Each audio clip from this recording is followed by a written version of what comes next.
I'm Aaron. And I'm Kevin. And we're the Backyard Brew Brothers. Do try this at home.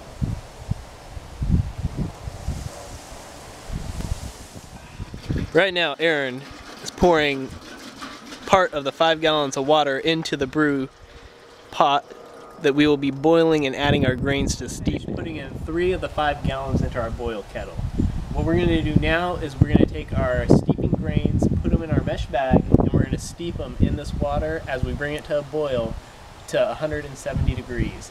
Now we want to get that boil at least 30 minutes, so if we do hit that 170 degrees prior to the 30 minutes, we'll go ahead and turn the Camp Chef burner off and just let it simmer there for the remaining time until we hit that full 30-minute cutoff time.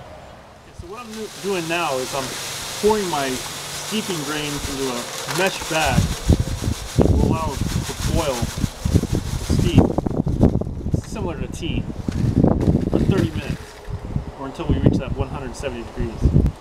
So now while we're waiting for the grains to finish steeping, we're going to enjoy a nice home brew, a nice Citra Pale Ale brewed by the Backyard Brew Brothers.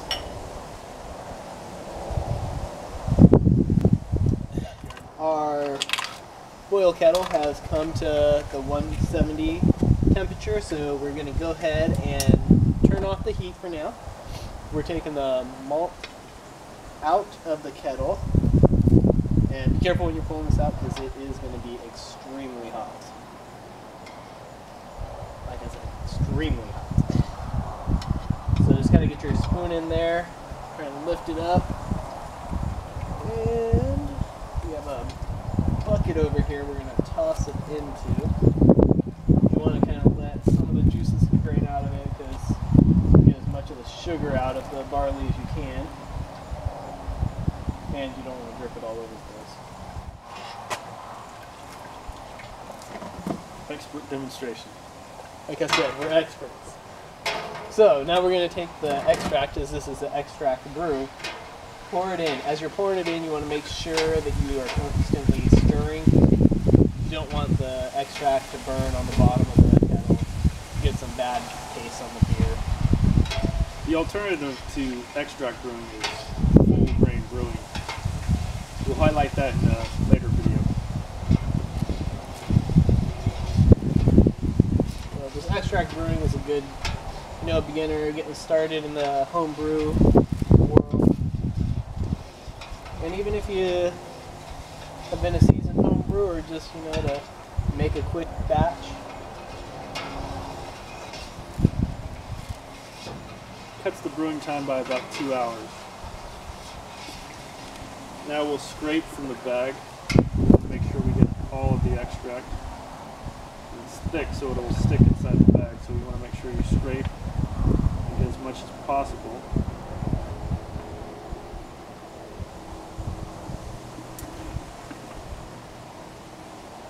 One quick tip would be to warm this up in some warm water. So as you can see, it is extremely thick. You just scrape a little bit out, stir it up. Make sure none of it settles to the bottom, like Kevin mentioned.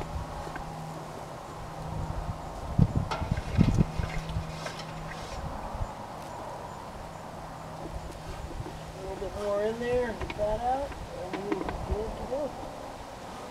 Alright. So once you do that, we're going to want to bring this back up on the heat and bring it to a boil, and we're going to keep it there for about 60 minutes. Alright, so we're going to bring you in for a closer look here. So as you can see, that is the brew. You can smell it, you get nice malt smell. Alright, so we got a boil going. When you get to the boil, and you'll see this foam building up on top. If it gets too thick, you just want to adjust the temperature and turn it down just a little bit to keep that rolling boil that we'll have for approximately 60 minutes. So our grain and mash and all that and our extract has boiled now for 60 minutes. So now what we have is called sweet wort.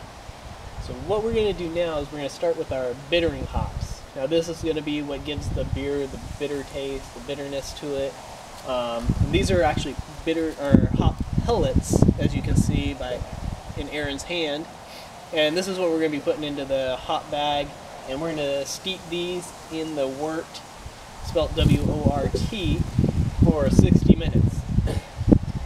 About 5 minutes prior to the 60 minutes, we're going to add in another set of hops and some clarifiers. Alright, so we're about 55 minutes into the boiling process with the hops. We're going to add our last batch of hops. This is pretty much just for the aroma. And then Kevin over here, and we'll let this boil for another 5 minutes. Kevin over here will tell you about the sterilization process. Alright, so what we have here is we have a bottling bucket and a fermenting carboy. What we're using the bottling bucket for tonight, being we're not actually going to be bottling, we're basically just using it as a holder for all of our tools that we're going to be using when we go into the fermenter, just to kind of get everything sterilized. And then this is our fermenter, the carboy, which we are also having to sanitize because the wort in, we want to make sure we don't have any bacteria. What we're using for a sanitizer on this one, we're using Star San. It's basically an acid-based sanitizer. Use 1 ounce per 5 gallons. Toss it in there, let it set a couple minutes, and basically just dump it out. No need to rinse or anything like that. Great, easy way to sanitize your stuff. You can also use unscented bleach. Just use a little bit of that to water, and just make sure you rinse it out. Either way, works great. Alright, so we got just about a minute left on our boiling process of our batch here. So what we want to add is this. What this is it's a seaweed extract. It's made in these little tablets, and it's going to basically clear up some of the haze. And since our beer is unfiltered beer, we want to use these clarifiers to just kind of clear it up a little bit. So this just gets dropped in for the last minute. So our wort is finished boiling, the hops are done. We're now going to remove our pot and put it into a water bath, cool it down as quickly as we can so we can prevent any bacteria from forming.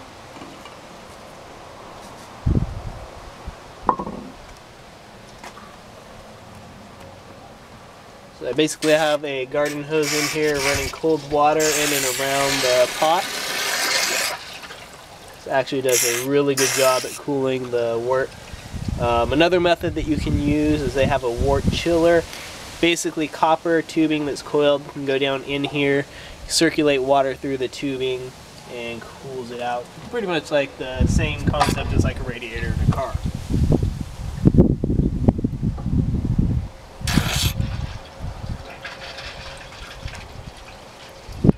We're going to need to take a temperature reading on this. We want to get it down to roughly about 130 degrees.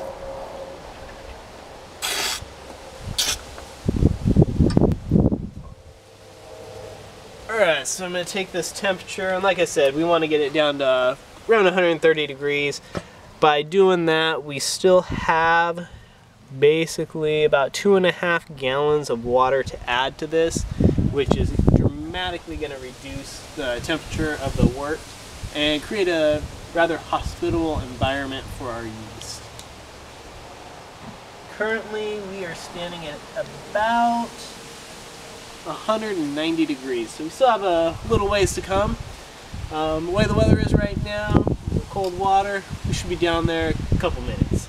Alright, so wort is now cooled down to a 130 degrees. We're now going to put it into our fermenter that has been sanitized.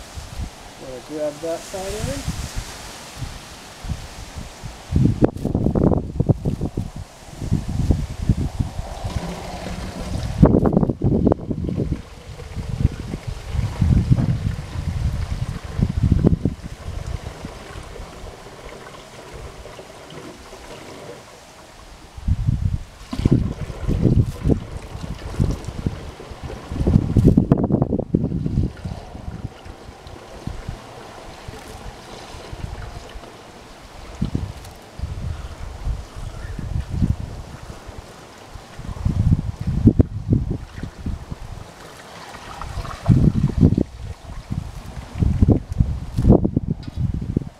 as you're pouring, you see at the bottom we had a lot of leftover, just kind of junk of that. You can go ahead and leave that in the pot and keep it out of the fermenter.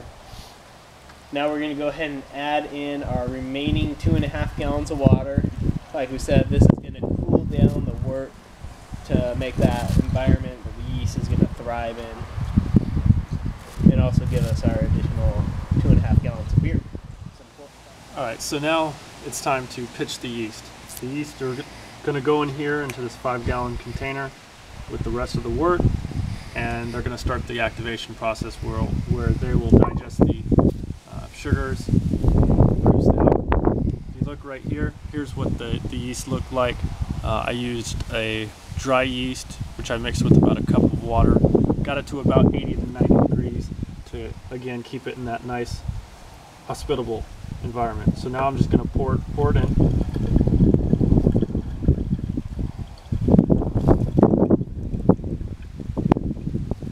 And as soon as I pour it in, the important thing for me to do now is to cap and seal it, to make sure that no air gets in, no bacteria gets in. So that's what we're going to do now.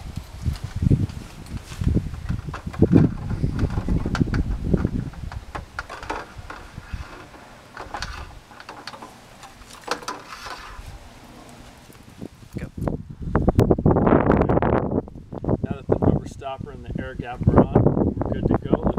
We'll put it inside, we'll cover it up, and it'll sit there for 2 weeks. Alright, so right here we have a hydrometer and a tube. Basically what this is going to do is this is going to tell us what the starting gravity of the brew is. So if we look over here, we can see the water level is stopping at about 1.054. So that's going to be our starting specific gravity. Basically, specific gravity is going to be the density of the beer. This is caused by the sugars that we've put into the wort, and basically the sugar causes more density in the beer, causes the hydrometer to float. Once the beer is done fermenting, it's going to eat those sugars, and we're going to have less sugar in there, less density. Alcohol is going to be in there, cause the hydrometer to drop. We'll have a lower specific gravity, and this is going to be how we're able to calculate our alcohol content and know when our beer is done fermenting. So we are done with our brew. We have some sample pre-fermented beer that we will taste. It's going to be very sweet, tastes like beer, just really sweet, not carbonated. So that ends our brew session, and brew to you.